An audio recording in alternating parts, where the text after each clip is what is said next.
Get out of the vehicle, hands where I can see them, now! The order came before the engine had even gone quiet. No preamble, no reason. Just a white-knuckled grip on a holster and a tone that assumed guilt before a single word had been spoken. Imani had pulled into the Caldwell fuel stop off Route 83 for exactly the same reason everyone else did. $40 tank, stretch the legs, keep moving. She had been driving since 5:30 a.m., coffee gone cold somewhere past the county line, a folded paper map on the passenger seat beside a half-eaten granola bar. She was wearing a faded gray hoodie, worn jeans, boots that had seen better years. There was nothing about her, not her posture, not her speed, not the direction she was headed, that justified what happened next. But Garrett Colton had already made up his mind before the truck rolled to a stop. If a story like this makes you feel something, hit that subscribe button. We tell these every week and you will not want to miss what comes next. He was a large man, Colton, broad through the shoulders, soft through the middle, with a jaw that never quite lost its default expression of mild contempt. 12 years on the Caldwell County Sheriff's Department had given him a particular kind of confidence, the kind that comes not from competence, but from the consistent absence of consequences. His partner, a younger deputy named Fletcher, who had been on the job less than 8 months, stayed 2 steps back and said nothing. That was the arrangement. Fletcher had learned it fast. Imani stepped out slowly, both hands visible, and the cold morning air settled around her like the opening breath of something about to go wrong. "Identification," Colton said. She reached, slowly, deliberately, into the front pocket of her hoodie. What she produced was not a driver's license. It was a credential wallet, matte black, folded closed. She opened it and held it up, level and steady, the way someone does when they have done it before. The badge inside caught the pale 8 a.m. light. Colton looked at it for exactly 2 seconds. Then he laughed. Not a nervous laugh, not the short exhale of someone processing surprise. A full, unhurried laugh, the kind meant to be heard. He turned his head slightly toward Fletcher, sharing the moment, because moments like this were better with an audience. "FBI," he said, stretching the word out. "Where did you pick that up, sweetheart? Online? Dollar store." He leaned in, hands on his belt now, weapon still unsnapped. "That is the most convincing fake I have seen all week." Imani said nothing. She held the badge steady. That stillness, absolute, unhurried, without a trace of the panic Colton expected, seemed to bother him more than an argument would have. He reached out and knocked the credential wallet from her hand. It hit the asphalt. She watched it land. She did not move to retrieve it. "Turn around," he said. "Hands on the vehicle." 12 witnesses were present at the Caldwell fuel stop that morning. 3 were customers mid-pump. 1 was the station attendant, a compact man named Cedric, who had run the place for 11 years and had seen enough to know when something was about to go sideways. 2 retired men, both in their 60s, both with the kind of posture that does not fully leave a person, were sitting on a weathered bench outside the service bay with coffees. A young woman with 2 small children in the car behind Imani's had frozen at her door. A long-haul trucker had stopped his rig at the air station and was watching over the cab of his truck, one arm resting on the roof, expressionless. None of them spoke, but none of them looked away. Colton pressed forward. "You are being detained for suspicion of impersonating a federal officer. Do you understand what that means? That is a felony." He said the word felony the way some people say checkmate, as though the word itself settled something permanently. Fletcher had his notepad out now, writing something down, not looking up. Imani's hands went to the hood of her truck. She spread her fingers flat against the cold metal. Her face turned forward toward the cracked windshield, toward the granola bar on the passenger seat, toward nothing in particular. Her breathing did not change. That was the thing that made Cedric put down his coffee and step closer to the window. He had seen people get stopped before. He had seen fear and anger, and the particular rigid calm of someone trying very hard not to give a reason. What he was looking at now was something different. It was not performance. It was the quiet of someone who was choosing to wait. Colton snapped the cuffs out. The sound of the metal was sharp in the still morning air. "You have the right to remain silent," he began, pulling her right wrist back. "Anything you say—" "Colton." The voice came from behind him, low, flat, carrying no particular emotion. One of the two men from the bench outside the service bay had walked over. His name was Raymond Atchison, and he was 64 years old, and he had spent 22 of those years in the United States Marine Corps before a knee took him out. He was not a large man anymore. The years had reduced him some, but he stood the way he always had, weight even, shoulders back, and his eyes on Colton were absolutely steady. "That credential wallet," Raymond said. "Pick it up." Colton turned. "Sir, I need you to step back. This is an active—" "Pick it up and look at the back panel." There was something in Raymond's voice that was not a request. Colton looked at him for a moment, and something in his certainty flickered, just briefly, just enough to be visible, before he reassembled it. He bent down and picked up the wallet. He flipped it open. He looked at the badge and then he turned it over, and on the back panel was a small secondary emblem, subtle enough to miss if you did not know what you were looking for. A circular seal, 3 letters within it. HRT. Raymond watched Colton's face.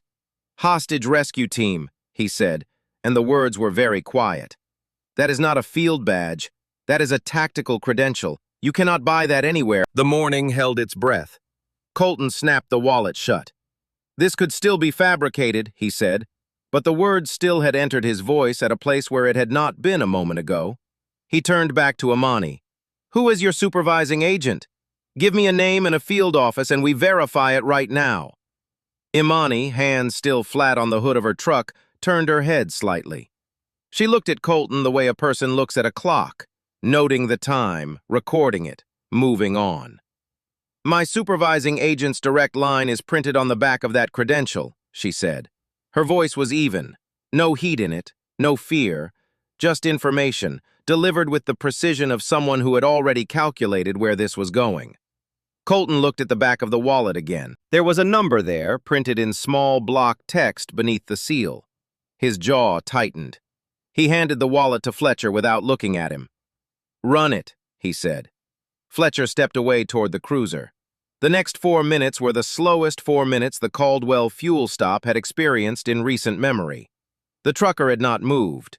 Cedric had come fully outside now, standing near the door of his station, arms folded.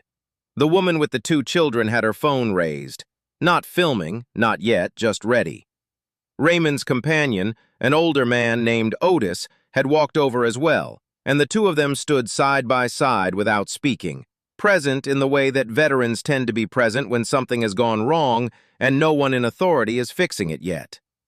Imani did not move. Colton did not look at her. He looked at the road, at his own cruiser, at the tree line beyond the lot, at everything except the woman in front of him whose stillness was starting to feel less like compliance and more like a verdict she had already reached. A radio crackled from inside the cruiser. Fletcher came back out of the vehicle slowly. He walked toward Colton, and the pace of his walk was off, too deliberate, too careful, the gait of someone approaching with information they would rather not deliver. He stopped at Colton's shoulder and said something low enough that no one else could hear it. Whatever it was, Colton did not react immediately. He stood there processing it, and the processing was visible in his face, a series of small adjustments. The jaw, the eyes, something around the temples, as the architecture of his certainty came apart piece by piece. Raymond saw it. Cedric saw it. The trucker saw it. Otis saw it. Colton turned back to Imani. "I need you to—" He stopped, started again. "There was a call." "I know," Imani said.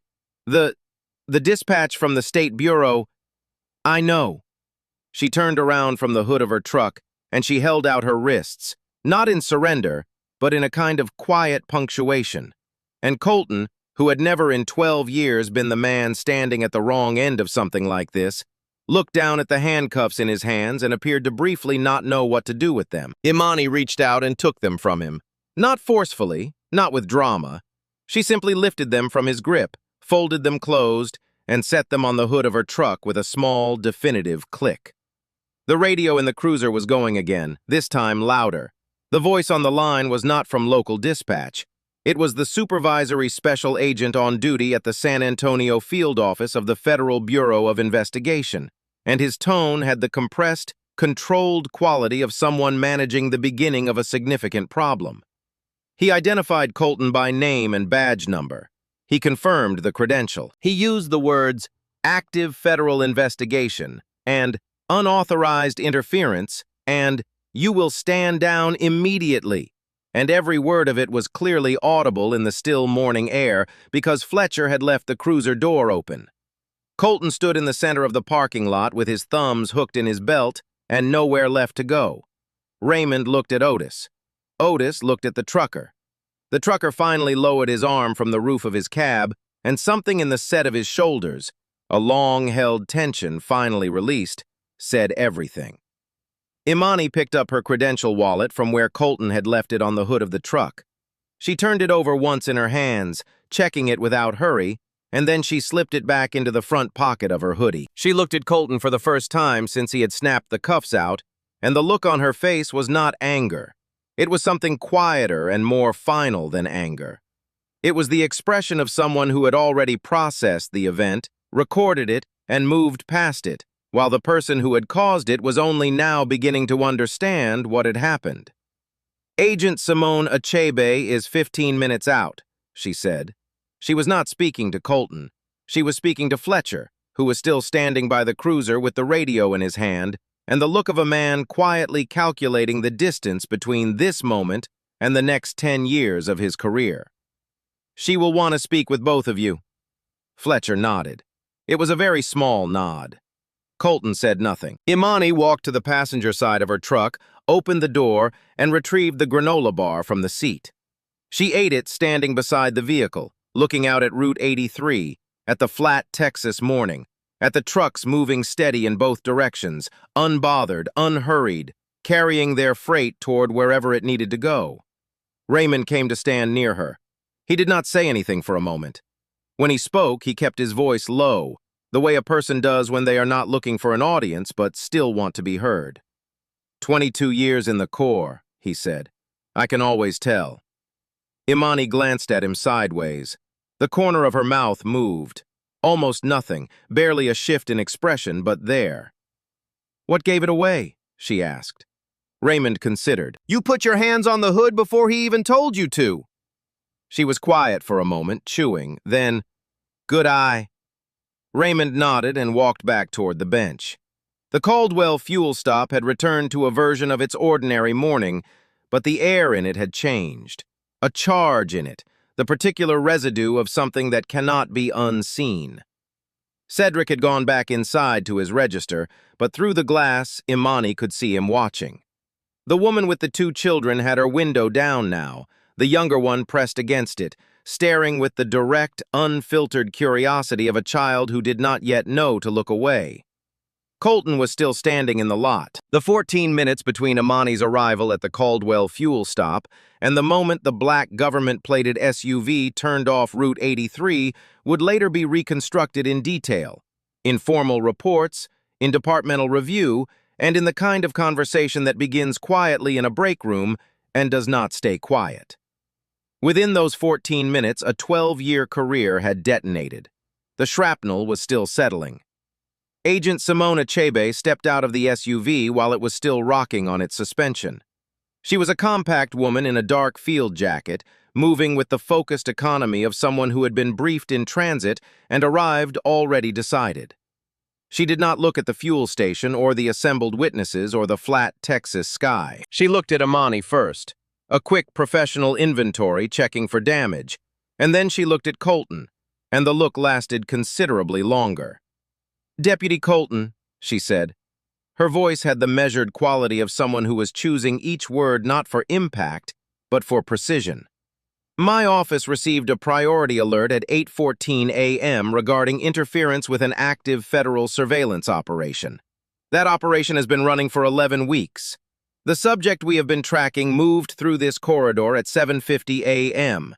Your activity in this parking lot constituted a 47-minute delay and a potential compromise to the operational timeline. She paused. Do you understand what I just said to you? Colton understood it the way a man understands something that is also ending him. He said, "Yes, ma'am." The words came out small. Achebe turned to Fletcher. "Your body cam, running?"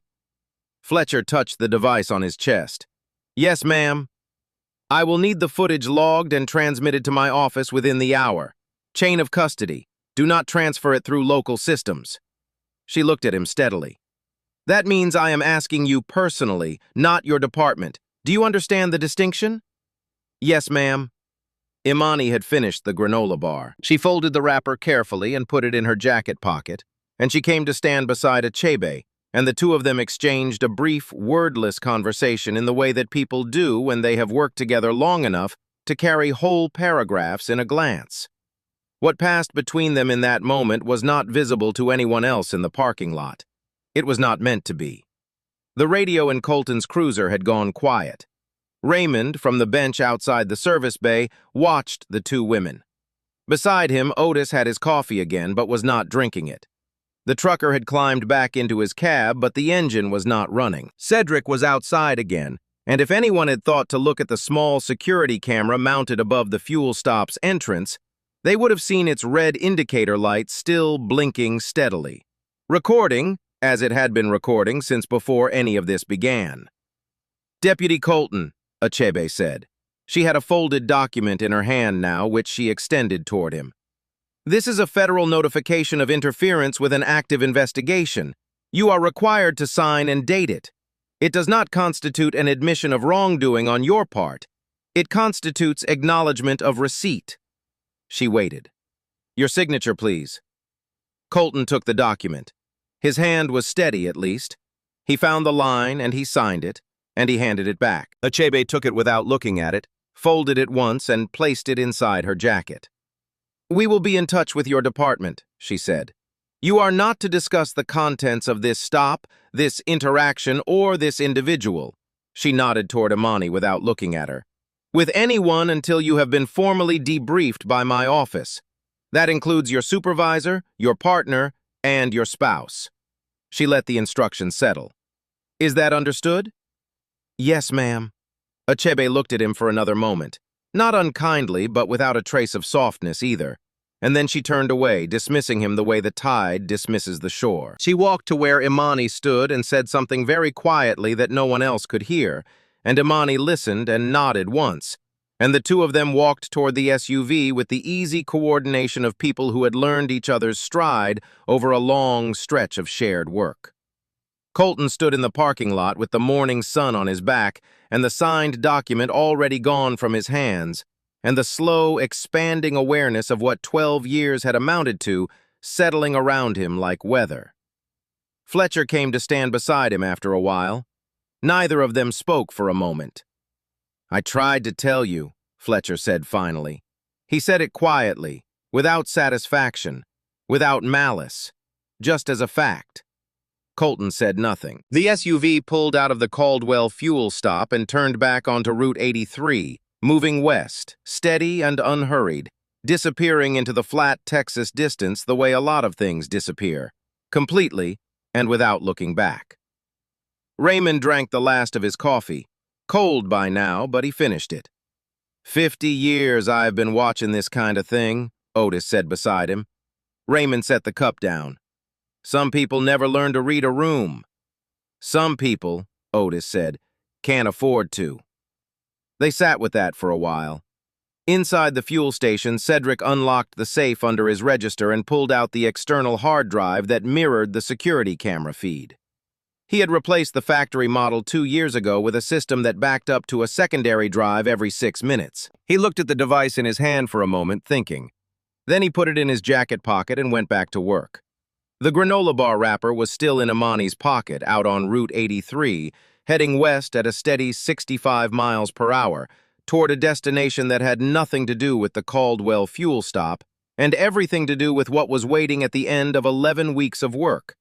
But that part, the part that mattered, had not yet begun. The 47-minute delay had cost Imani something she could not recover. Not her composure, that had never been in danger. What it had cost her was position, the subject she had been tracking since before the sun came up. A man named Marcus Trayvon Hale, who moved human beings through the Route 83 corridor the way other men moved freight, had used those 47 minutes to close a distance she needed to remain open. She knew this the moment Achebe handed her the updated surveillance feed from the mobile unit 3 miles west. She studied the screen for 4 seconds. Then she handed it back. "He went to ground," Imani said. Achebe looked at the feed. "Junction Freight Yard." "That's the second fallback position." Imani pulled her phone and opened a map that was not available on any commercial application. "He uses it when the primary route feels watched. He felt watched." The implication was clear, and neither of them needed to say it. The 47 minutes were the reason. The red and blue lights in a public lot on Route 83 were the reason. In 11 weeks of careful, invisible work, the Caldwell fuel stop had announced them more effectively than any tip line could have managed. Achebe looked at her carefully. "Does this burn the op?" Imani considered. "Not if we move inside 2 hours." She was already walking toward the SUV. "Call Logan. Tell him to hold the south gate." The thing about 11 weeks of surveillance is that it builds a kind of knowledge that cannot be faked or shortcutted.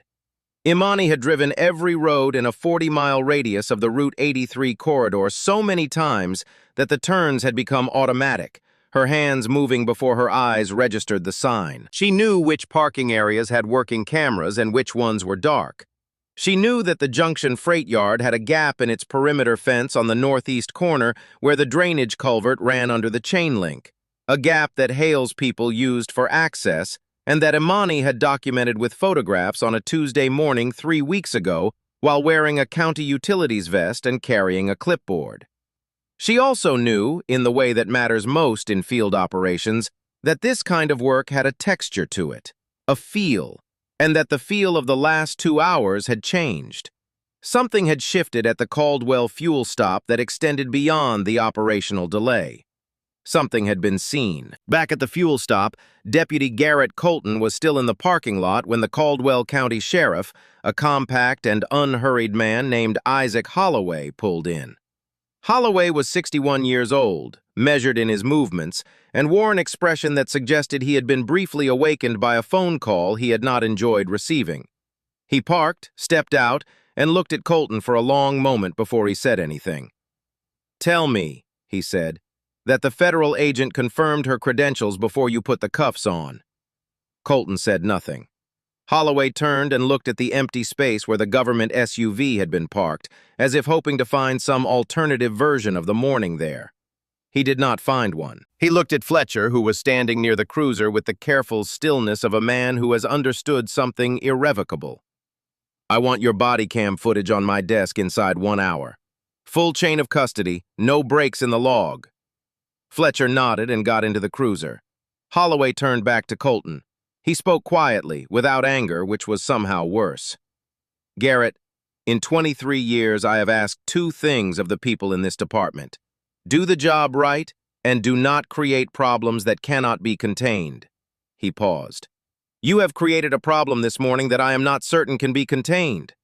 Colton started to speak. Holloway raised one hand, a small and absolute gesture, and Colton stopped. "You are on administrative leave effective right now. You will surrender your badge and your weapon to me." He held out his hand. "You will not speak to any media, any outside party, or any member of this department about what happened here this morning until you have spoken with the department's legal counsel. Do you understand?" Colton reached for his badge. His hand was no longer steady. Raymond and Otis watched from the bench outside the service bay. Neither spoke. Cedric, through the glass of his station, watched Colton remove the badge from his chest and set it in Holloway's palm. And the expression on Cedric's face was not satisfaction. It was something more complicated. The face of a person watching something that should have happened a long time ago finally, belatedly, happen. The freight yard was 8 miles west of the fuel stop, set back from Route 83 behind a double row of trees that had grown up along the old rail bed. By the time Imani and Achebe reached the southeast approach, the mobile surveillance unit, a nondescript panel van registered to a logistics company that did not exist, was already in position on the access road. The agent inside, a tall man named Xavier who had the focused, unhurried quality of someone who had done long-duration surveillance for more years than he discussed, confirmed visual contact through the fence line at 11:43 a.m. "One vehicle on the north lot," he said through the earpiece. "Driver stayed in. No movement in 9 minutes." Imani looked at the fence line. The drainage culvert was 30 meters to her left, exactly where she had photographed it on that Tuesday 3 weeks ago. She looked at Achebe. "Give me 8 minutes. I'll have Logan hold the south approach at 8 minutes plus 30 seconds. Do not let him see the vehicles." "He won't." Imani moved along the tree line with a quietness that had nothing performative about it. It was simply the most efficient way to move, the way her body had learned to occupy space in environments where being noticed carried consequences. The culvert gap in the fence was exactly as she had documented it. She went through without pausing and crossed the open gravel of the freight yard's north section in a wide arc that kept the rusted wall of a storage structure between herself and the parked vehicle until she was close enough that closing the distance quickly was no longer a question of stealth. The driver's door opened at precisely the wrong moment for Marcus Trayvon Hale, who had apparently decided that 9 minutes of waiting was long enough, and whatever instinct was telling him to move had finally become louder than his patience. He stepped out of the vehicle and found himself looking at Imani from a distance of 12 feet, and the thing that registered on his face in that first half-second was not fear. It was the very specific expression of a man who has outrun something for 11 weeks and has just, in a parking lot behind a freight yard in Caldwell County, Texas, run out of room to run. "Federal agent," Imani said. She held up the credential wallet. The badge caught the midday light. "Do not move." He moved. Not toward her, that would have been a different conversation. He moved left in the direction of the northeast fence, in the direction of the drainage culvert, in the direction of the gap he also knew about, because people who use escape routes learn them the same way people who plan to close escape routes learn them, by walking them in advance. He covered approximately 4 meters before Achebe stepped out from the tree line at the fence corner and said, calmly and clearly, "Stop, FBI." He stopped. The subsequent 20 minutes were quiet and procedural, the way the resolution of 11 weeks of work tends to be when the work has been done correctly. Not dramatic, not loud, but absolutely final. Hale was placed under arrest, his rights read to him in full, his hands secured behind him with the kind of competent, practiced efficiency that comes from having done the same thing enough times that it has become a craft. Xavier secured the vehicle pending the arrival of the forensic unit. Logan, who turned out to be a stocky man in his early 30s named Derail, arrived from the south approach and began photographing the scene while Achebe coordinated with the federal prosecutor's office by phone. Imani stood near the fence with her credential wallet in her hand and looked at the badge for a moment the way you look at something you have carried for a long time. Not with sentiment exactly, but with a kind of attention that acknowledges weight. Then she folded it closed and put it back in her pocket. The call to her direct supervisor at the San Antonio field office came in at 12:22 p.m. She took it standing in the freight yard gravel with the Texas sun high and direct, and the sound of Achebe reading coordinates to the forensic coordinator in the background. "Talk to me," her supervisor said. His name was Darnell, and he had been in federal law enforcement for 19 years. And his voice, when he said those 2 words, had a particular texture, careful, exact, that told her he had already been briefed on what happened at the Caldwell fuel stop and was waiting for her version of it. "Op concluded at 11:51 a.m., she said. "1 arrest, vehicle secured, full forensic unit inbound." She paused. "Delay at the fuel stop cost us primary positioning. We adjusted." A brief silence. "The body cam footage from the sheriff's department is already in our office." "I assumed it would be." "The deputy supervisor has been cooperative." Another pause, smaller. "You handled it correctly, Imani, the way you always do." She looked out through the fence at Route 83, at the trucks moving steadily in both directions, carrying their freight, unhurried, indifferent to the morning's events. "I know," she said. It was not arrogance. It was simply a statement of fact. The same quality of fact, delivered in the same flat and undecorated tone, as everything else she had said that day. The tone of someone who has learned that composure is not the absence of feeling. It is the decision to let feeling inform action rather than replace it. Darnell said, "Come in when you can. We have 3 more open corridors in the same network." "I will be in by 4. She ended the call and stood in the freight yard a moment longer, in the plain Texas afternoon, with the gravel under her boots and the sky above the tree line going pale and wide in every direction. Then she walked back to the SUV. 3 weeks later, the Internal Affairs Review of the Caldwell County Sheriff's Department concluded its preliminary findings. The review, conducted under the joint oversight of the Texas Department of Public Safety and the Department of Justice's Civil Rights Division, found credible evidence of a pattern of conduct involving Deputy Garrett Colton that predated the morning of the fuel stop by several years. The detailed findings ran to 41 pages. The first page included a summary paragraph that noted, without editorializing, that the body cam footage from the morning in question had captured a federal agent conducting herself with what the reviewing officers characterized as exceptional professional restraint under circumstances that did not warrant the enforcement action taken against her. Colton did not return to duty. His separation from the department was not announced publicly, but in the way of small counties and smaller towns, the fact of it moved through Caldwell quickly, traveling the same routes that news always travels in communities where everyone knows the fuel stop and the sheriff by name. Cedric, at his register, heard about it from 3 different people in the space of 2 days. He nodded each time and said very little, and the external hard drive stayed in his jacket pocket until a representative from the DOJ Civil Rights Office called and asked whether there was any additional documentation from the morning in question. He confirmed there was. He was told someone would come to collect it. They came the following Thursday, a young woman in a neat dark suit who was professional and efficient, and thanked him by name when she left. "Of course," he said, and went back to his register. Raymond heard the news from Otis, who had read it in the County Gazette's online edition on a Thursday morning. They were on the bench outside the service bay, same place they had been sitting 3 weeks prior, with the same coffees and the same view of Route 83. Raymond read the article on Otis's phone. He handed it back without comment. "Should have known better," Otis said. Raymond drank his coffee. "Should have," he agreed. Otis looked at him. "Think she's still out there, working?"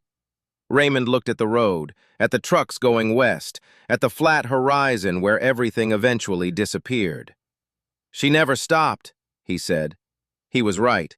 411 miles west of the Caldwell fuel stop, in a city whose name had nothing to do with anything that had happened that morning, Imani sat in a rented car in the parking structure of a mid-tier hotel and watched the third-floor hallway through a lens system small enough to fit in her jacket pocket. Her coffee was lukewarm. Her credential wallet was in her front pocket, exactly where it always was. The paper map on the passenger seat was different from the one that had been there 3 weeks ago. Different roads, different county, different corridor, but folded the same way, to the same scale, with the same pencil marks in the margins. On the seat beside the map was a single folded document, a transfer request, printed on bureau letterhead, routed to her directly from a deputy director in Washington.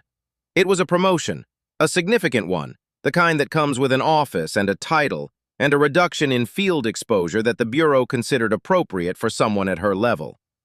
She had read it twice. She had not yet signed it. The radio in her earpiece gave a single soft tone, the prearranged signal from her mobile unit 2 blocks north. The subject was moving. Imani set down the coffee. She watched the hallway. Her hands were still. Her breathing was even.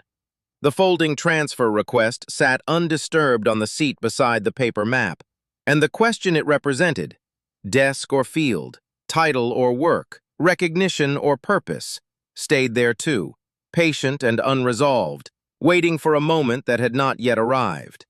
Out on the highway, the trucks kept moving, the work kept going, and somewhere in Caldwell County, a fuel stop sat quiet in the afternoon sun, its security camera blinking steady red above the door, recording everything and giving nothing away. If this story stayed with you, hit like and subscribe. We bring you stories like this every week. Drop the word badge in the comments if you believe real strength is knowing who you are even when no one else does. Deputy Garrett Colton never returned to duty. The Internal Affairs Review ran 41 pages. The Department of Justice Civil Rights Division was involved before the week was out. 12 years of a badge, gone in the time it took to laugh at something he did not understand. But here is the thing that should stay with you. Imani did not need the HRT credential to deserve dignity at that fuel stop. She did not need 11 weeks of field work, a federal investigation, or a supervisory agent driving in from San Antonio. She needed none of that to be treated like a human being. She just needed to be a person standing in a parking lot on an ordinary morning. What about the people who do not have that badge? The ones without the title, without the backup call, without the body cam footage that survives? What happens to them in that same parking lot, on that same morning, when no one at the bench recognizes the seal on the credential wallet? That is the question this story is really asking. Think about that. Then drop your answer in the comments below. Share this with someone who needs to hear it. And if stories like this matter to you, subscribe and hit the bell. We put one out every week. Every story on this channel is about one thing: the moment truth finally catches up. And it always does.